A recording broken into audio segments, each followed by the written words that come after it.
Good morning everyone, welcome back to my channel. আমার নতুন আরও একটি ব্লগে তোমাদের সকলকে জানাই অনেক স্বাগত। সকালবেলা ঘুম থেকে উঠে চলে আসলাম রান্নাঘরে।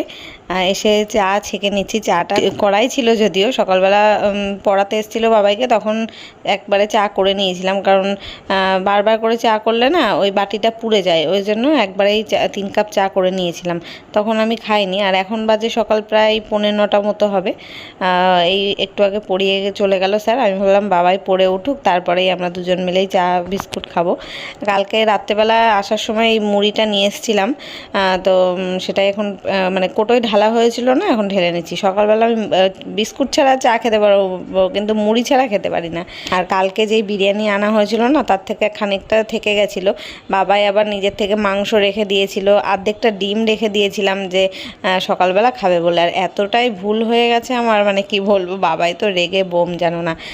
ও সকালবেলা বিরিয়ানি খাবে বলে রেখে দিয়েছিল, আর আমি ফ্রিজে রাখতেই ভুলে গেছি। মানে গরম ছিল তো বিরিয়ানিটা, তাই ভাবলাম কি এমনি টেবিলের উপরে থাক, ঝুড়ি দিয়ে ঢাকা, আর একটু ঠান্ডা হয়ে যাক, তারপরে ফ্রিজে রাখবো। আর আমি ভুলে গেছি, মানে ঘুমোতে চলে গেছি। এখন সকালবেলা উঠে দেখছি সেটা গন্ধ বেরোচ্ছে, ওটা আর খাওয়া যাবে না, ওটা কুকুরকে দিয়ে দিতে হবে। তাই তো বাবাই হচ্ছে বোম এখন। আমি বললাম ঠিক আছে, চিন্তা করিস না, সকাল সকাল ভাত বসিয়ে দিচ্ছি, ভাত খেয়ে নিস, এখন একটু চা বিস্কুট মুড়ি খা, পরে ভাত খাস। আজকে সকাল থেকে রোদ উঠেছে, দেখো বেশ সুন্দর। যত ভেজা জামা কাপড় ছিল ঘরে, আনাচে কানাচে সব বাইরে মেলে দিয়েছি। বেশ ভালো রোদ। আর বাবাই দেখো বিছানা গুছিয়ে দিল, এই ঘরের বিছানা ঝেড়ে রেখেছে। সবই করেছি, সেইখানের বই খাতাগুলো রাখ, আর এইগুলো সব শুকিয়ে গেছে, এগুলো ভাঁজ করে রাখবো, এই জামা কাপড়গুলো। আর আমাদের ঘরের বিছানাও বাবাই তুলেছে আজকে, এই যে একদম সুন্দর করে বাবা একটার পরে একটা করে রেখে পাহাড় বানিয়েছে। 2টো বালিশের উপরে আবার মাথার বালিশ, তার উপরে আবার চাদর, একবারে পাহাড়ের মতন করে ফেলেছে। তো ঘরদোর তো গোছানো হয়ে গেছে, এখন আমার কাজ হচ্ছে শুধু এই টেবিলটা গোছাবো। টেবিলে চা খেলাম, আর ওই জন্য এই জায়গাটা একটু গোছাবো, টেবিলটা মুছে পরিষ্কার করে। আর এঁঠো বাসন নামাবো, এঁঠো বাসন অনেক হয়েছে, সেগুলো এর মধ্যে নামাবো। এটা খালি করব, করে তারপর আমরা আজকে যাব একটু ব্যাংকে। কালকে বললাম না তোমাদের, আমার ইউটিউবের পেমেন্টটা ঢোকে নিয়ে মাসে। অন্যবার 22 তারিখে তো অ্যাডসেন্স থেকে ছেড়ে দেয়, এবারও তাই 22 তারিখে ছেড়ে দিয়েছে অ্যাডসেন্স থেকে পেমেন্ট। আর আমার অ্যাকাউন্টে ঢুকতে হয়তো 5 দিন মতন লাগে। 27-28 তারিখের মধ্যে, বড় জোর 1 তারিখের মধ্যে ঢুকে যায়। আর আজকে তো ক তারিখ হয়ে গেল, 2 তারিখ না 3 তারিখ হয়ে গেছে। ক তারিখ আজকে? 4 তারিখ। 4 তারিখ হয়ে গেছে, তাও এখনও পর্যন্ত ঢোকেনি। এখন কি জানি কি হবে। আমি কয়েকজনের সাথে কথা বললাম, ইউটিউবের যারা কাজ করে তাদের সাথে। তা তারা বলল যে অনেক সময় হয় এরকম জিরো ব্যালেন্সের অ্যাকাউন্ট থাকলে। তবে আমার তো জিরো ব্যালেন্সের অ্যাকাউন্ট না, আমার হচ্ছে নর্মাল অ্যাকাউন্ট। তাও কেন এরকম হয়েছে কি জানি, এখন ব্যাংকে গিয়ে যোগাযোগ করতে হবে। দেখি ব্যাংক থেকে কি বলে, তা না হলে আবার ইউটিউবকে মেল করতে হবে। অ্যাডসেন্সে মেল করলে হয়তো সেটা সামনের মাসে টাকাটা ঢুকবে, এরকমই শুনলাম। যারা এরকম প্রবলেম যাদের হয়েছে আগেও, তাদের কাছ থেকে শুনলাম। তো দেখি যাই। আর কালকে তো রান্নাবান্না সব করাই আছে জানো, শুধু ভাতটা করে রেখে যাব। এখন যাব স্নান করতে, আজকে আবার বৃহস্পতিবার, স্নান টান করে পুজো দেবো। আর তারপরে একটু ভাত করব, ভাত করে রেখে বেরিয়ে যাব। আর এসে বাড়িতে এসেই খাওয়া দাওয়া করব। তো চলো দেখতে থাকো, পরে আসছি।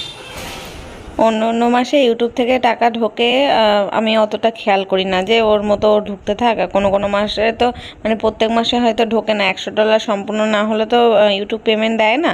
এবার হয়তো 70-80 এরকম হয়ে থাকলো, তো সেটা আবার পরের মাসে গিয়ে 100 পূর্ণ হয়ে সেটা যোগ হয়ে দেয়, এইভাবে হয়। তো আমি আর অত খেয়াল রাখি না, অ্যাকাউন্টের টাকা অ্যাকাউন্টেই পড়ে থাকে। কিন্তু গত মাসে পুরো টাকাটাই আমার একদমই শেষ হয়ে গেছে, একদম মানে জিরো ব্যালেন্স বলতে পারো ছিল অ্যাকাউন্টে, মানে মিনিমাম ব্যালেন্সটাও ছিল না, 1000 টাকারও কম ছিল। এবার ওই জন্য এই মাসের টাকাটার আশায় আমি বসেছিলাম, আর এই মাসটাই আটকে গেল। মানে এত খারাপ লাগছে না, আমার কি বলবো। অন্যবার আমি অতটা খেয়ালে রাখি না, ওই ঢুকতে থাকে জমতে থাকে, যখন দরকার হয় তখন ওখান থেকে যা কিছু করার করি। আর এখন দেখবে ফোনপে তো থাকে, সবার ফোনপের থেকেই সমস্ত কিছু টাকা লেনদেন করা হয়। এই ধরো রিচার্জ করা বলো বা কোথাও কেনাকাটা করতে গেলাম, এমনি ক্যাশ নিয়ে যাওয়া লাগে না, ফোনপের থেকেই সব কিছু। এখন সব দোকানে দোকানে ফোনপে হয়ে গেছে, এমনকি একটা ফুচকা খেতেও যদি যায় তাও সেখানে ফোনপে হয়ে গেছে। মানে একটা উদাহরণ দিচ্ছি আর কি, এরকম ফোনপেতেই কাজ মিটে যায় বলে আর হাতে ক্যাশ রাখার প্রয়োজন হয় না। তো এই করে করে আর আমার সেই দিকে খেয়াল ছিল না। আর এই মাসটা আমি মানে আশা করে বসে রয়েছি, আমি পুরো অ্যাকাউন্ট খালি করে ফেলেছি, যে একদমই টাকা ছিল না। আর এই মাসেই টাকাটা ঢুকলো না, এত খারাপ লাগছে না। অনেক প্ল্যান ছিল এই মাসে, ওই টাকাটার একটা কাজে লাগানোর ইচ্ছা ছিল, সেটাই হলো না। আমার মনে হচ্ছে ওই সামনের মাস ছাড়া হবে না মনে হচ্ছে। তো যাই হোক, এখন আমি স্নান করে চলে আসলাম পুজো দিতে। বৃহস্পতিবার তো একটু সুন্দর করে সাজিয়ে গুছিয়ে পুজোটা দিলাম। আর আমি মাসির জন্যই ওয়েট করছিলাম, মাসি আসলো। আমি আগেই বললাম আমার স্নান হয়ে গেছে মাসি, এই ঘরটা আগে মুছে দাও তুমি। তো আগে ঝেড়ে এই ঘরটাই মুছে দিল, তারপরে এখন অন্য ঘরগুলো ঝাড়া মোছা করছে, তারপরে বাসন মাজবে। আর ততক্ষণে আমি ভাতটা বসিয়ে, ভাত হয়ে গেলে বাবাকে খেতে দিয়ে দেবো।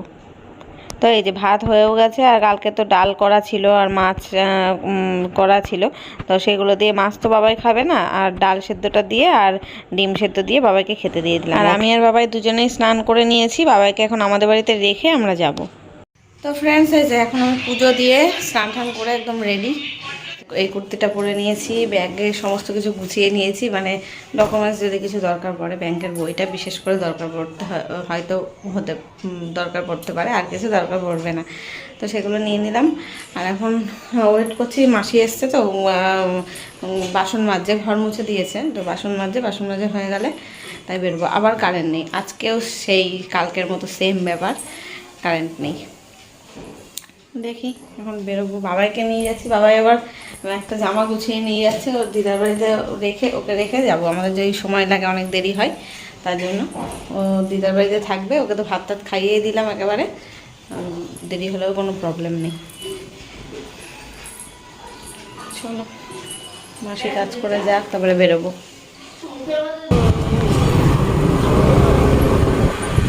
এই লাইনটা, এই রাস্তাটাই করছে, ওই জন্য এই রাস্তায় কারেন্ট নেই, তাই তো। এই পাশে আবার রাস্তায় কি ড্রেন বানাচ্ছে, হ্যাঁ জল জমে যায় তো রাস্তাটায়। এখন বাড়ি চলে এসেছি, আর বাবাই রয়েছে আমার মায়ের বাড়িতেই রয়েছে। 2:30 বাজে, ও খেয়ে দিয়ে গেল। তো ওকে জিজ্ঞেস করলাম, ও বলছে যে না থাকবে, বিকেলবেলা আসবে। তো আমরা একটু বিকেলবেলা বেরোবো, তখন ওকে নিয়ে আসবো ওখানে। আর ব্যাংকে গিয়ে কোনো কাজই মিটলো না, শুধু আসার সময় 1 প্যাকেট বিস্কুট নিয়ে আসলাম রাস্তার থেকে, মানে দোকান থেকে। এই বিস্কুটটা বেশ ভালো লেগেছে খেতে। আর ব্যাংকে গিয়ে কোনো কাজ হলো না, জানো তো। ওরা কিছুই বলতে পারলো না, ঠিকভাবে কিছু বলতে পারলো না। বললো আবার সামনের সপ্তাহে, মানে সোমবারের দিন যেতে, গেলে হয়তো কোনো জায়গায় যদি আটকে থাকে টাকাটা, তাহলে সেটা এই আর কদিন ওয়েট করতে বললো আর কি।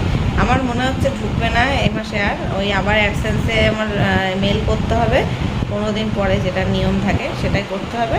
সামনের মাসে হয়তো এই টাকাটা ঢুকবে, এরকমই মনে হচ্ছে। এখন দেখা যাক, সোমবার অবধি ওয়েট করি। এতদিন যখন ওয়েট করলাম, সেই 22 তারিখ থেকে ওয়েট করছি, 4 তারিখ আজকে হয়ে গেল, দেখি কি হয়।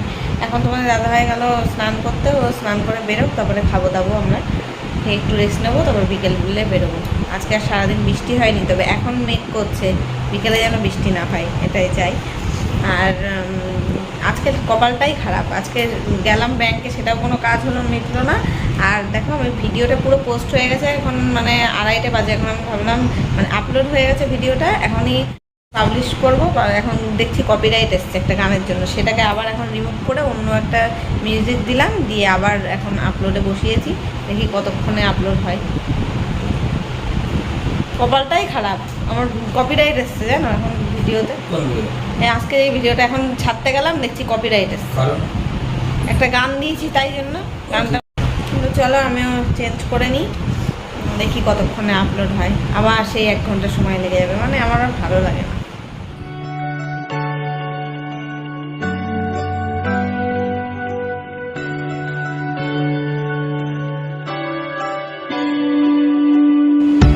তো ফ্রেন্ডস, গুড গুড ইভিনিং। এখন বিকেল 5:30 বাজেনি, 5:21 বাজে।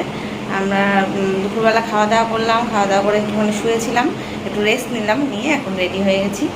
এই যে এই কুর্তিটা পরে রেডি হয়ে গেছি। এখন আমি আর তোমাদের দাদাভাই একটু বেরোবো, বাবাইকেও নিয়ে আসবো আসার পথে। একটু ঘুরতে যাবো আর কি, বিকেল বিকেল একটু ঘুরতে যাওয়া হয় না অনেকদিন, তাই একটু যাচ্ছি ঘুরতে। আর আসার সময় বাবাইকে নিয়ে আসবো। তো চলো, বাইরে জামা কাপড় আছে, এখন ওগুলো তুলে নিই, তুলে ঘরে রেখে তাই যাবো। ও জামা কাপড় নিতে বলছো তুমি? সব সব তোমাদের দাদাভাই তুলে দিল। ভেজার মধ্যে শুকনো সব একসাথে দিয়ে দিয়েছে। এটা শুকনোই ছিল, ভেজার মধ্যে দিয়ে আরো ভিজিয়ে দিয়েছে। একটু মেলে দিয়ে এখানে জানলায় দাঁড়া, মেলা থাক এখানে। চল যাই। ব্যাগটা কিচ্ছু নেবো না, শুধু ফোনটাই হাতে নিয়ে যাবো। ব্যাগ নিলে আমার অসুবিধা হয়।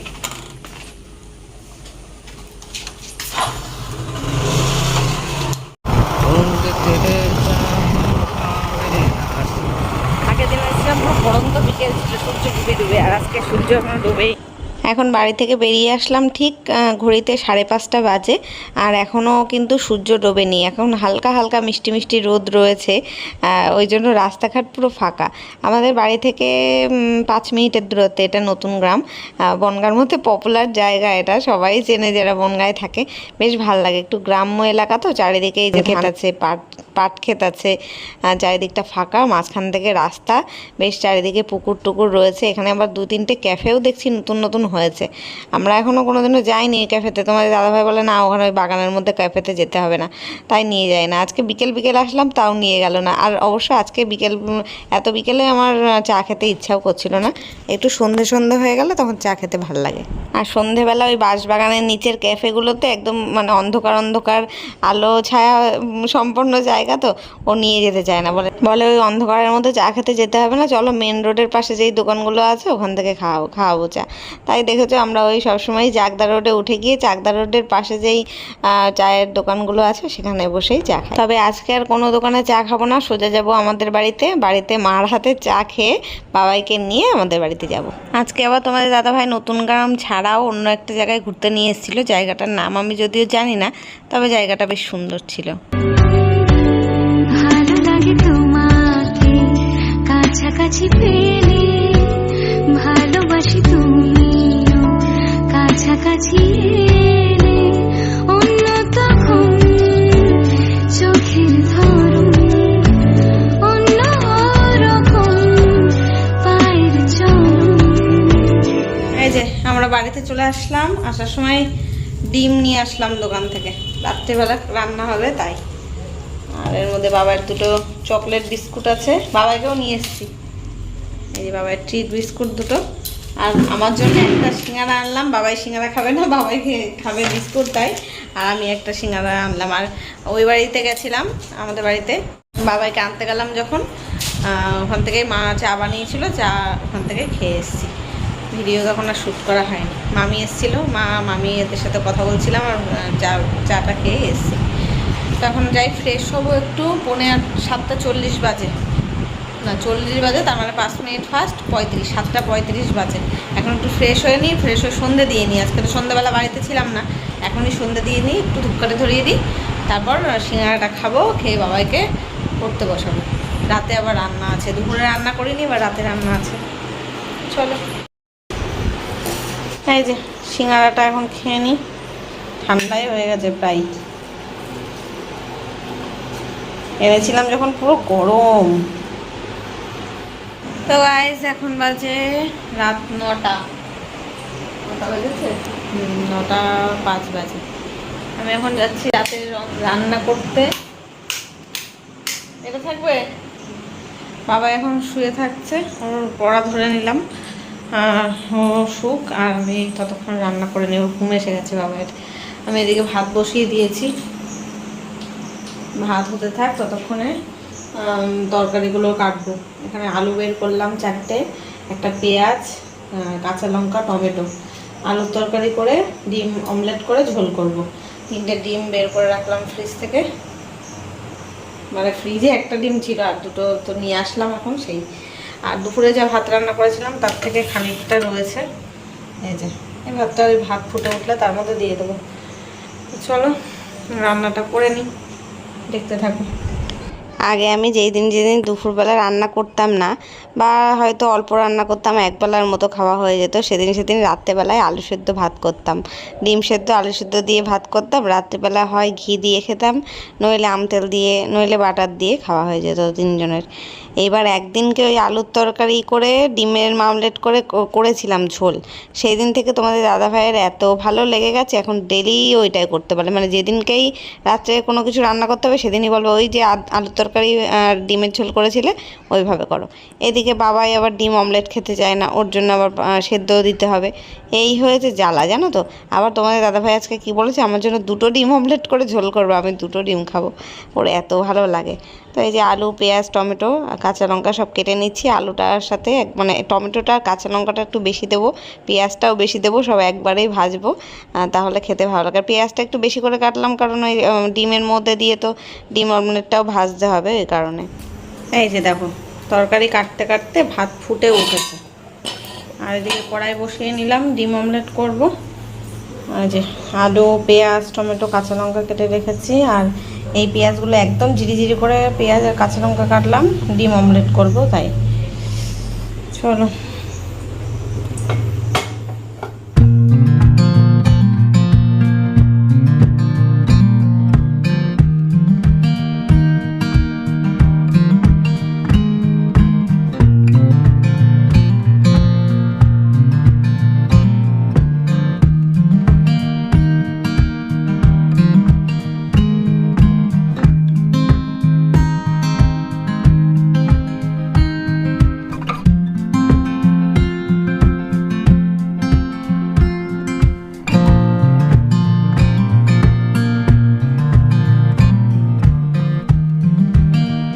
এই যে এবার অমলেটগুলো ভেজে তুলে রাখলাম, আর ফোড়ন দিলাম একটু 5 ফোড়ন, তারপরে আলুটা একটু ভাজা ভাজা করে পেঁয়াজ, কাঁচা লঙ্কা, টমেটো সব একসাথে দিয়ে দেবো, আর লবণ আর হলুদ দিয়ে দেবো, দিয়ে একটু মানে ঢাকা দিয়ে আলুটা হতে হতে ভাজা করব, যাতে লেগেও না যায়, আবার আলুটা ভালোভাবে ভাজাও হয়। এই যে দেখো একবারে সব কিছু কিন্তু দিয়ে দিয়েছি, যাতে আলুর সাথে সাথে টমেটো, কাঁচা লঙ্কা সবই সেদ্ধ ভাজা একই সাথে হবে। আর 3টে ডিম অমলেট করেছি ঠিকই, কিন্তু বাবার জন্য আলাদা কিন্তু একটা ডিম সেদ্ধ দিয়েছি আমি। তো এদিকে এই যে আলুটা নাড়ছি, একটু সময় নিয়ে এটা আলুটা ভাজতে হয়, নইলে সেদ্ধ হতে চায় না। আর এখন জল দিয়ে দিলাম ঝোলের জন্য, একটু বেশি করেই জল দেবো, কারণ রান্না করার পরে আলুতেও জল টেনে নেয়, আর ডিম অমলেটগুলো দেওয়ার পরে ওই অমলেটেও জল টেনে নেয়, ওই জন্য একটু বেশি জল দিয়েই ফোটাবো। প্রথমে দেওয়া হয়ে গেছিলো কম, তারপরে আবার আর একটু দিলাম, ওই যে ওখানে জল ভরছি আর রান্না করছি তো 2-3টে বোতল খালি রয়েছে, তা ভাবলাম রান্না করতে করতে ভরেই রাখি, তাহলে আমার হাতের কাজটাই গোছানো থাকবে। ওদিকে বাবা একেবারে ঘুমিয়ে নাক ডাকছে, আমি রান্নাঘর থেকে শুনতে পাচ্ছি ওর মানে ফসফস করে আওয়াজ হচ্ছে নাক ডাকার। ওর আবার একটু অন্যরকম নাক ডাকা, তোমাদের দাদা ভাইয়ের নাক ডাকার আওয়াজটা আলাদা, বাবায়ের আবার আলাদা। তো চলো ওই যে তরকারিটার অবস্থাটা কি হলো দেখি এবার। ব্যাস তরকারিটা একদম হয়ে গেছে, এখন একটু আলুগুলো একটু ভেঙে দিলাম যাতে ঝোলটা একটু ঘন হয়, আর এবার ডিমের অমলেটগুলো ঝোলের মধ্যে দিয়ে একটু ফুটিয়ে নেব, দিয়ে ঢাকা দিয়ে রাখবো। এই রান্নাটা না গরম গরমই খেয়ে নিতে হয়, বেশিক্ষণ আবার ঢাকা দিয়ে রাখলে না অমলেটে পুরো ঝোলটা শুষে নেয়, আর মানে ঝোলই পাওয়া যায় না। হয়েছে, গ্যাসটা আমি এবার বন্ধ করে দিই।